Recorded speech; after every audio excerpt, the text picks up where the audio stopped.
Hi everyone. In the video social history of England இருந்து Tudor England அப்படிங்கிற கான்செப்டை பற்றி பார்க்க போகிறோம். அல்லது ஹவுஸ் ஆஃப் டியூடர் அப்படின்னு சொல்லுவாங்க, டியூடர் டைனாசிட்டி அப்படின்னு சொல்லுவாங்க. ஸோ அதில் நடந்த வார் என்னெல்லாம் அப்படிங்கிறத பார்க்க போகிறோம். அப்புறம் டியூடருடைய மொனார்க் யாரெல்லாம் அப்படின்னு பார்க்க போகிறோம். அந்த பீரியடில் உள்ள ரிலீஜன் என்ன இருந்தது, அப்புறம் ஃபேமஸ் டியூடர்ஸ் யாரெல்லாம், அப்புறம் எஜுகேஷன் எப்படி இருந்தது, லைஃப் ஸ்டைல் எப்படி இருந்தது, ஃபுட் ஸ்டைல் என்னெல்லாம் ஃபாலோ பண்ணாங்க அப்படிங்கிறத பற்றி பார்க்க போகிறோம். ரொம்ப இன்ட்ரெஸ்டிங்காக இருக்குங்க. ஏன்னா இது வந்து ஒரு 15th சென்ச்சுரியிலேருந்து 17th சென்ச்சுரியோடைய பிகினிங் வரைக்கும் நம்ம பார்க்க போகிறோம். அது வரைக்கும் தான் அந்த டியூடருடைய ரூலிங் இங்கிலாண்டில் இருந்தது. அப்போ எப்படிலாம் இருந்தது, ஏன்னா இப்போ நம்ம இருக்கிறது 21st சென்ச்சுரி இல்லையா. அப்போது ஒரு 6 சென்ச்சுரிஸ், ஒரு 600-700 வருடங்களுக்கு முன்னாடி இங்கிலாந்து எப்படி இருந்தது, அவ்வளோதான் இதனுடைய கான்செப்டே. வாங்க டியூடர் இங்கிலாந்து பற்றி பார்க்கலாம். அதுக்கு முன்னாடி நம்ம சேனலை சப்ஸ்கிரைப் பண்ணிடுங்க. மறக்காமல் பக்கத்தில் இருக்கிற பெல் ஐக்கானை கிளிக் பண்ணுங்கள். அப்போ தான் நான் போடுறேன் நிறைய வீடியோஸோடைய நோட்டிஃபிகேஷன் உங்களுக்கு வரும். முதல்ல இந்த டியூடர் யாருன்னு பார்த்துடணுங்க. முதல்ல டியூடர் அப்படிங்கிற நேம் வந்து இங்கிலாண்டை ரூல் பண்ண ஒரு ராயல் ஃபேமிலியை மீன் பண்ணும். இங்கிலாந்து அண்ட் வேல்ஸ் இதை ரூல் பண்ண ஒரு ராயல் ஃபேமிலி, ஒரு ரொம்ப ரிச்சான ஃபேமிலி தான் 1485லேருந்து 1603 வரைக்கும் இங்கிலாண்டை ரூல் பண்ணியிருக்காங்க. டியூடர் ஃபேமிலி, ஒரு ஃபேமிலியே அந்த இங்கிலாண்டையும் வேல்ஸையும் ரூல் பண்ணியிருக்காங்கன்னா பார்த்துக்கோங்களேன். அவங்களுடைய வம்சாவளியை தான் அதுக்கு அடுத்து ஃபாலோ பண்ணணும் அப்படிங்கிற மாதிரி. ஸோ இந்த டியூடர் டைனாசிட்டி என்னெல்லாம் பண்ணாங்க, அவங்க இங்கிலாண்டுக்கு எவ்வளோ சப்போர்ட்டிவாக இருந்தாங்க அப்படிங்கிறத பற்றி தான் நம்ம பார்க்க போகிறோம். ஸோ அந்த ஃபேமிலி நேம் தாங்க டியூடர், அது வந்து ஹவுஸ் ஆஃப் டியூடர் அப்படின்னு சொல்லுவாங்க. அவங்க இந்த ஃபேமிலிக்கு உள்ள நேம் அது. ஸோ நான் ஏற்கனவே சொன்ன மாதிரி 1485லேருந்து 1603 வரைக்கும் ஒரு 5 டியூடர் மொனார்க் வந்து ஒரு 3 ஜெனரேஷனாக மூவ் ஆகிருக்கு. அது யாரெல்லாம் அப்படின்னா ஹென்ரி த 7th. இந்த ரூலிங் டைம் மட்டும் கொஞ்சம் ஞாபகம் வச்சுக்கணும், ஏன்னா இது ரொம்ப முக்கியமானது. ஹென்ரி த 7th வந்து 1485லேருந்து 1509 வரைக்கும். அப்புறம் ஹென்ரி த 8th, ஹென்ரி 7க்கு அப்புறம் ஹென்ரி த 8th ரூல் பண்ணார். அவர் 1509லேருந்து 1547 வரைக்கும் ரூல் பண்ணியிருக்காங்க. அதுக்கப்புறம் எட்வர்ட் த 6th ரூல் பண்ணியிருக்காங்க. எட்வர்ட் த 6th ரூலிங் பீரியட் பார்த்திங்கன்னா 1547லேருந்து 1553 வரைக்கும். அப்புறம் மேரி 1 ரூல் பண்ணியிருக்காங்க 1553லேருந்து 1558 வரைக்கும். அதை ஃபாலோ பண்ணி எலிசபெத் 1 அவங்க வந்து 1558லேருந்து 1603 வரைக்கும். இவங்கெல்லாம் அந்த டியூடர் மொனார்க்கை சேர்ந்தவங்க, டியூடர் ஃபேமிலியை சேர்ந்தவங்க. இப்போ ஏன் இந்த டியூடர் ஃபேமஸ் அப்படின்னு நம்ம பார்க்க போகிறோம் அப்படின்னா, அவங்க வந்து நிறைய சேஞ்சஸ் கொண்டு வந்தாங்கங்க. கல்ச்சரல் வைஸாக இருந்தாலும் சரி, சொசைட்டியில் நிறைய டெவலப்மெண்ட் இவங்களுடைய பீரியடில் தான் நடந்தது. இந்த டியூடருடைய ரூலிங் டைமில் தான் அந்த கல்ச்சுரல் ரினைசன்ஸ் அப்படின்னு சொல்லுவாங்க இல்லையா, அது வந்து யூரோப்பில் ஸ்ப்ரெட் ஆனது வந்து டியூடருடைய பீரியடில் தான். குறிப்பாக மேஜர் ரைட்டர்ஸ் நமக்கு தெரியும். இப்போ குயின் எலிசபெத்தோடைய பீரியடில் வாழ்ந்த ரைட்டர்ஸ் அப்படின்னா நம்ம வில்லியம் ஷேக்ஸ்பியர் சொல்லுவோம் இல்லையா. ஸோ வில்லியம் ஷேக்ஸ்பியராக இருக்கட்டும், எட்மண்ட் ஸ்பென்சராக இருக்கட்டும், இவங்கெல்லாம் ஒரு ப்ராமிசிங் பர்சனாலிட்டியாக எஸ்டாப்ளிஷ் ஆனது டியூடர் பீரியடில் தான். அதாவது டியூடர் மொனார்க் இருந்த பீரியட் தான். அந்த இயர் ஞாபகம் வச்சுக்கணும், 1485லேருந்து 1603 வரைக்கும். ஸோ டியூடருடைய ரூலிங் பீரியடில் அந்த மொனார்க், அந்த ஆட்சி வந்து ரொம்ப பவர்ஃபுல்லாக இருந்தது அப்படின்னு சொல்கிறாங்க. அப்புறம் கிங், குயின் இவங்க தான் ரூல் பண்ணணும் அப்படிங்கிற மாதிரி. அப்போ அந்த சொசைட்டி வந்து எப்படி பிரிச்சுட்டாங்க அப்படின்னா, ஒரு 3 கிளாஸ் டிஸ்டிங்ஷனில் பிரிச்சுருக்காங்கங்க. ஃபஸ்ட்டு ஒன் என்ன அப்படின்னா லார்டு, ரெண்டாவது சீனியர் ரிலீஜியஸ் லீடர், மூணாவது வந்து பேரன் அப்படின்னா அந்த நோபல் பீப்புள்னு வச்சுக்கோங்களேன், பேரன்ஸ். அரிஸ்டோக்ராட்டிக் ஃபேமிலியை சேர்ந்த ஒரு மெம்பரை பேரன் சொல்லுவாங்க, அல்லது ஒரு பதவி, ஒரு அங்கீகாரம் இருக்கிற ஒரு ரேங்கில் இருக்கிற ஒரு பர்சனை சொல்லுவாங்க.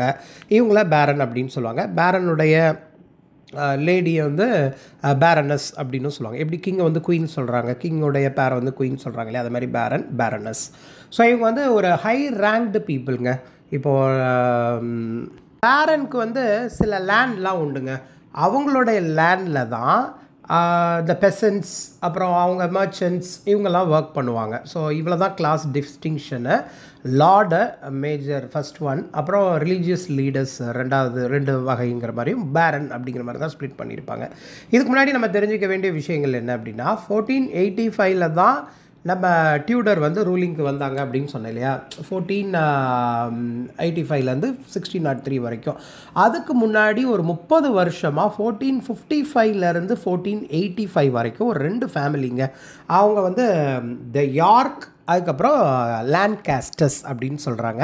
இந்த 2 ஃபேமிலியும் நான் தான் இங்கிலாண்டை ரூல் பண்ணுவேன் அப்படின்னு சொல்லி மல்லு கட்டின 2 ஃபேமிலி, ஒரு 30 வருஷமாக போட்டியிட்ட ஃபேமிலி. 2 ஃபேமிலியுமே த்ரோனுக்கு வந்து எலிஜிபிள் தான்.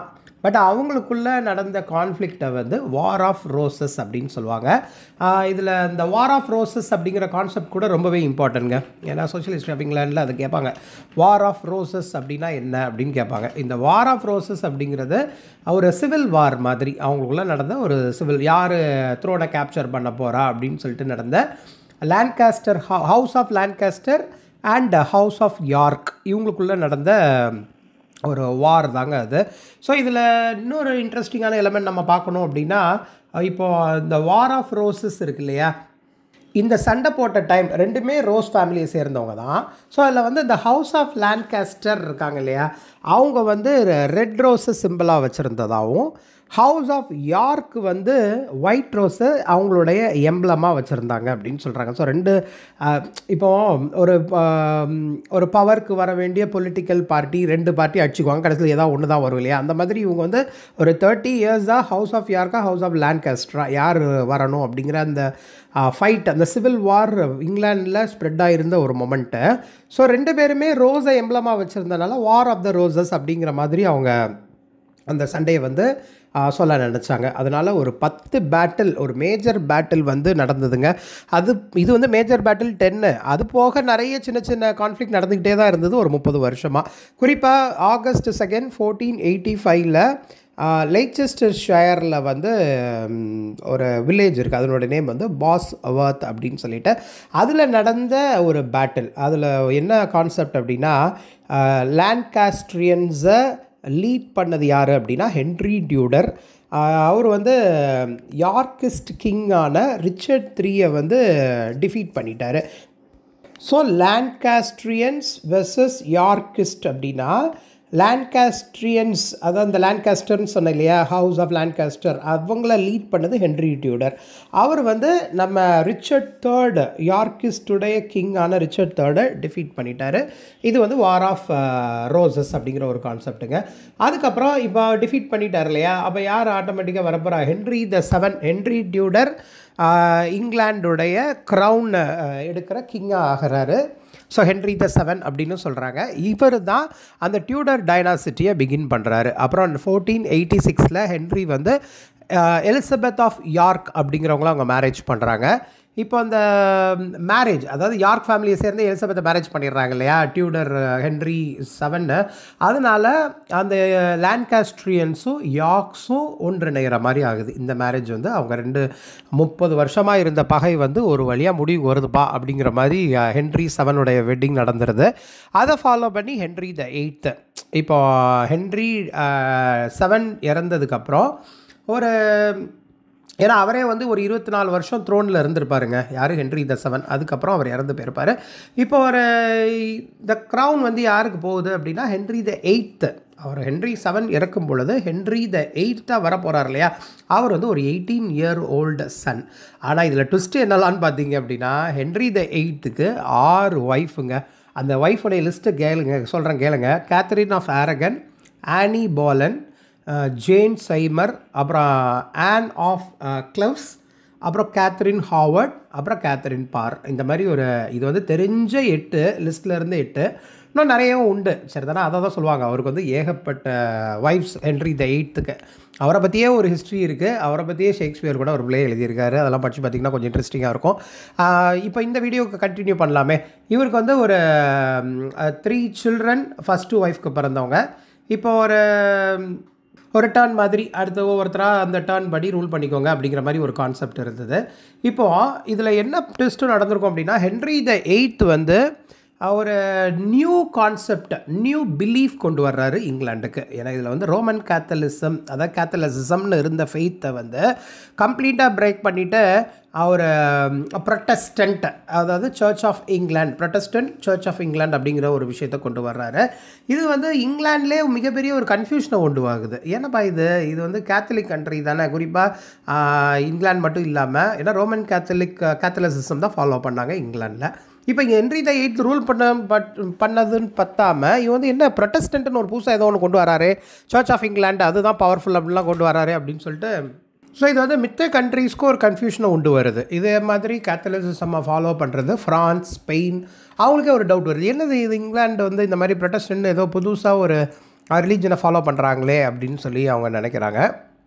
இதனால் ஃப்ரான்ஸ், ஸ்பெயின் இதுக்கும் இங்கிலாண்டுக்கும் ஒரு ஃபைட் மாதிரி வருது. சரிதானா? இந்த ஃபைட்டில் வந்து நிறைய பணத்தை வந்து நம்ம ஹென்றி த எய்த் வந்து இழந்துடுறாரு. குறிப்பாக ஸ்காட்லாண்ட் கூட நடக்கிற ஃபைட்டு, அப்புறம் இது மாதிரி நிறைய கண்ட்ரீஸ் கூட நடக்கிற ஃபைட்லலாம் பணத்தை இழந்துடுறாரு. 1547 ஹென்றி இறந்ததுக்கப்புறம் அந்த ட்ரெஷரின்னு சொல்லுவாங்க இல்லையா, கருவூலம், அதில் வந்து கொஞ்சம் பணம் தான் இருந்தது அப்படின்னு சொல்ல நினைக்கிறாங்க. ஹென்ரியுடைய பையன் எட்வர்டு, இவர் வந்து ஹென்றி இறந்ததுக்கப்புறம் எட்வர்ட் வந்து ரூலிங்க்கு வர்ற மாதிரி ஆகுது. எட்வர்ட் ரூலிங்க்கு வரும்போது ட்விஸ்ட் என்னென்னா, இவர் வந்து ஒன்லி 9 year old பாய். சரிதானா? ஸோ இவர் வந்து எட்வர்ட் த 6th அப்படின்னு சொல்கிறாங்க. அண்ட் இவர் வந்து ரொம்ப வீக்கான குழந்தை, 9 years இருக்கும்போது, அப்புறம் ஒரு டையிங் ஸ்டேஜில் இருக்கிற மாதிரி ஒரு மொமெண்ட்டில் இருக்கிறாங்க. இப்போ ஸோ இவங்க டையிங் ஸ்டேஜில் அந்த மொமெண்ட்டில் இருக்கும்பொழுது என்ன ஆகுது அப்படின்னா, லேடி ஜேன் கிரே அப்படிங்கிறவங்க தான் அதுக்கப்புறம் வர்றாங்க. இவங்க வந்து ஜஸ்ட் ஒரு 9 days இருந்த ஒரு குயின் அப்படின்னு சொல்லலாம். அதுக்கப்புறம் ஹென்றி எய்த்துடைய மூத்த பொண்ணு, சரி, ஹென்றி த எய்த்துடைய பையன் வந்து வீக்காக இருந்து இறந்து போனதுனால தான் ஒரு ப்ராட்டஸ்டன்ட் லேடி ஜேன் கிரே அப்படிங்கிறவங்க வந்து, அதாவது அவனுடைய கசினே வச்சுக்கோங்களேன், யார், நம்ம எட்வர்டுடைய கசின், எட்வர்ட் த 6th வந்து இறந்து போனதுக்கப்புறம் அவங்களுடைய கசின் லேடி ஜேன் கிரே வந்து ஒரு 9 daysக்கு குயினாக இருந்தாங்க.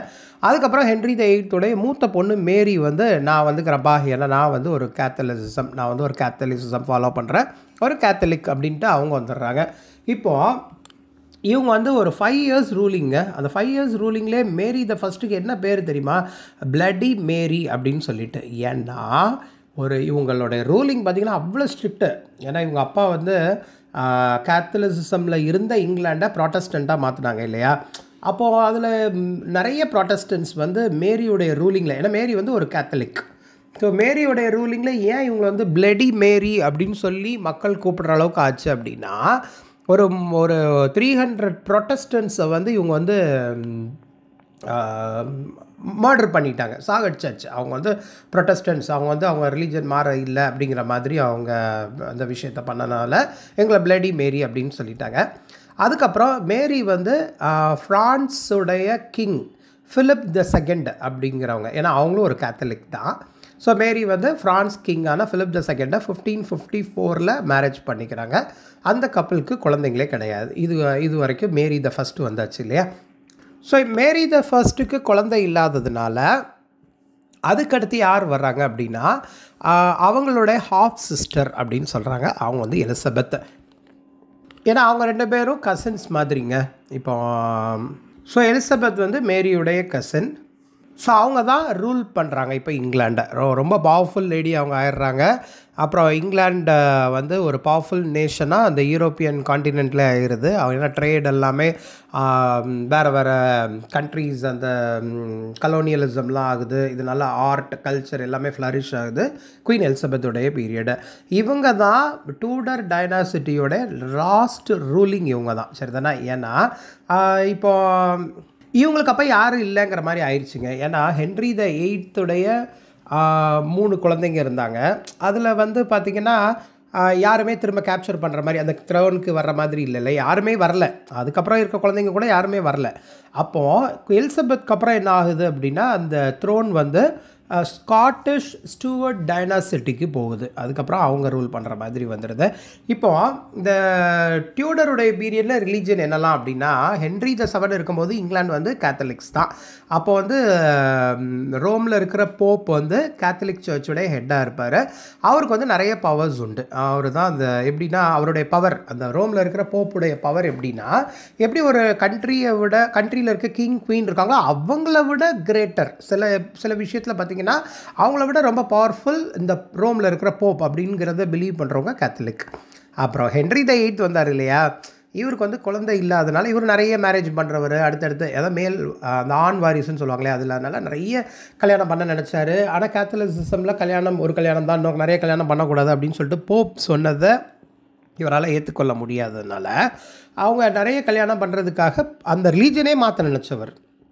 அதனால் இந்த கேத்தலிக் சர்ச் அப்படிங்கிறத மாற்றினது மட்டும் இல்லாமல் ஹெட் ஆஃப் நியூ சர்ச், அதை வந்து த சர்ச் ஆஃப் இங்கிலாந்து அப்படின்னு கொண்டு வந்தார்.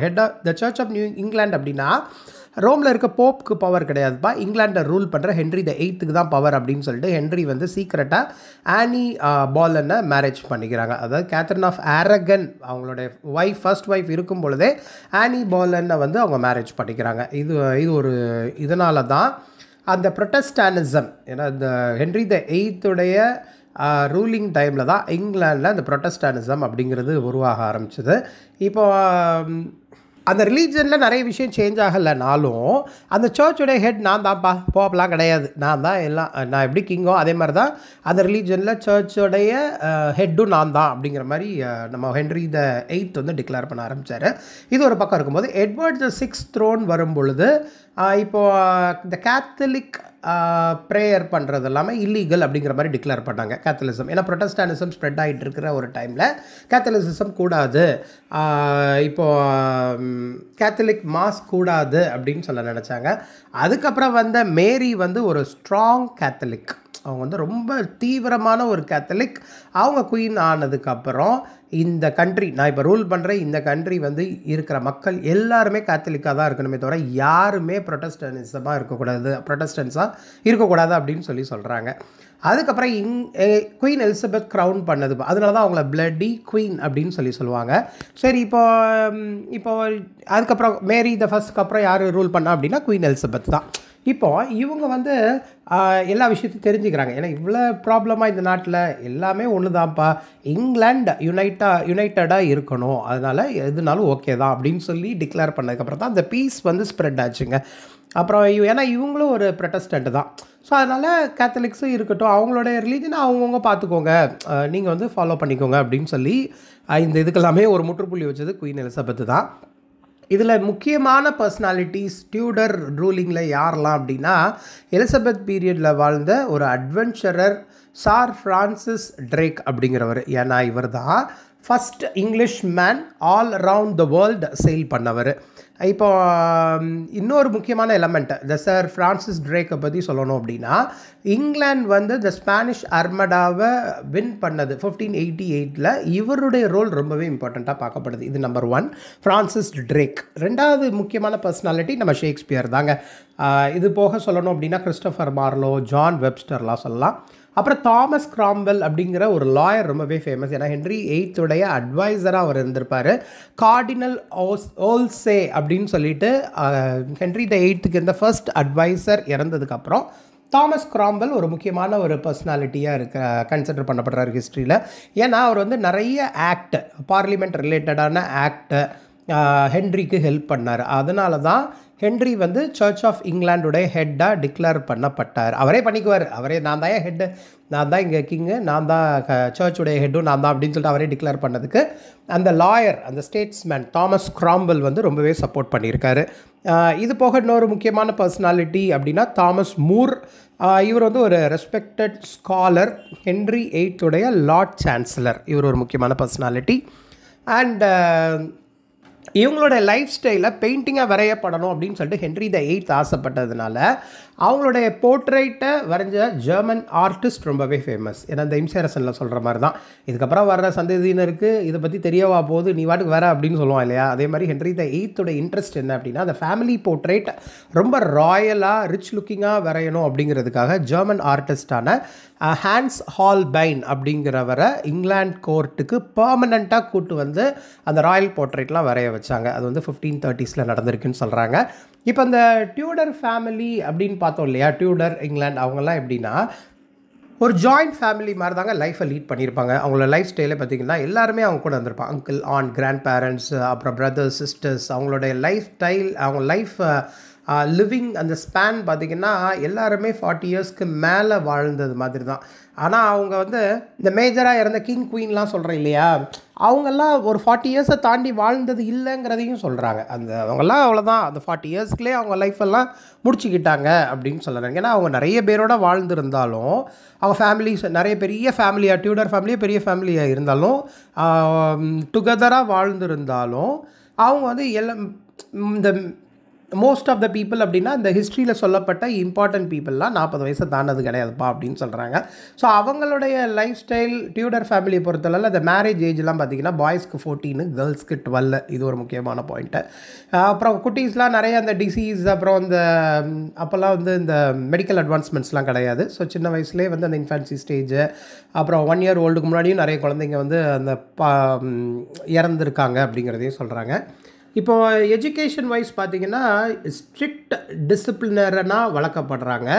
அண்ட் பாய்ஸ்க்கு வந்து நல்ல எஜுகேஷன் கொடுக்கப்படுது, கேர்ள்ஸ்க்கு வந்து ரொம்ப ரேர் தான்.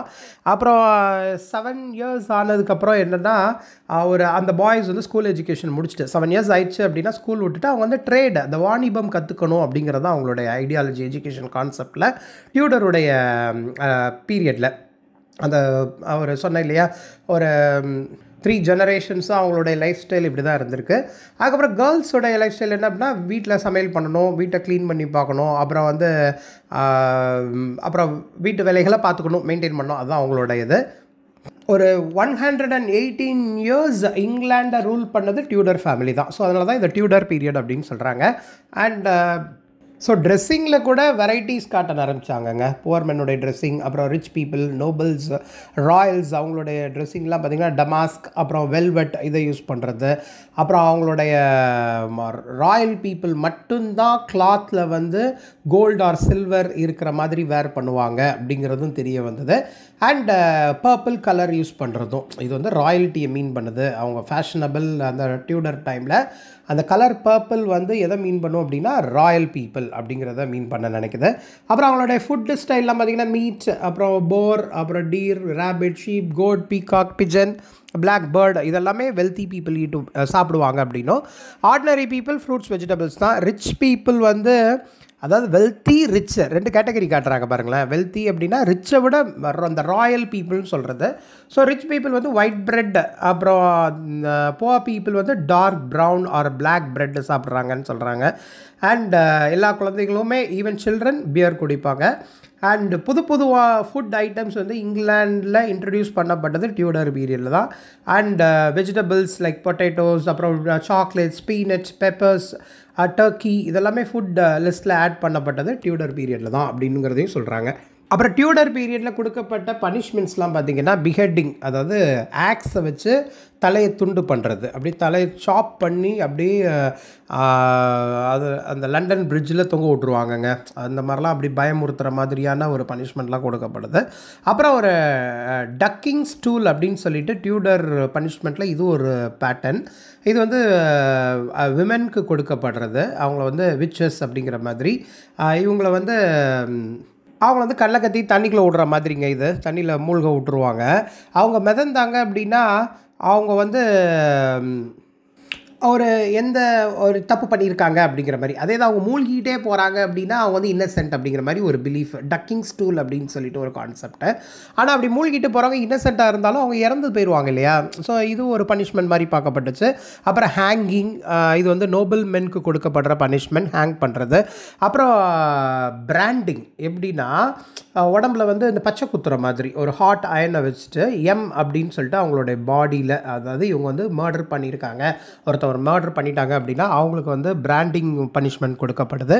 அப்புறம் ஸ்டாக்ஸ் அப்படி ஒரு பனிஷ்மெண்ட். இது என்னென்னா ஒரு பர்சனுடைய காலில் வந்து ஒரு ஹோல் மாதிரி போட்டு அவனை வந்து வில்லேஜுடைய சென்டரில் நிற்க வச்சுருவாங்க. அவனை கட்டி வச்சுருவாங்கன்னு வச்சுக்கோங்களேன்.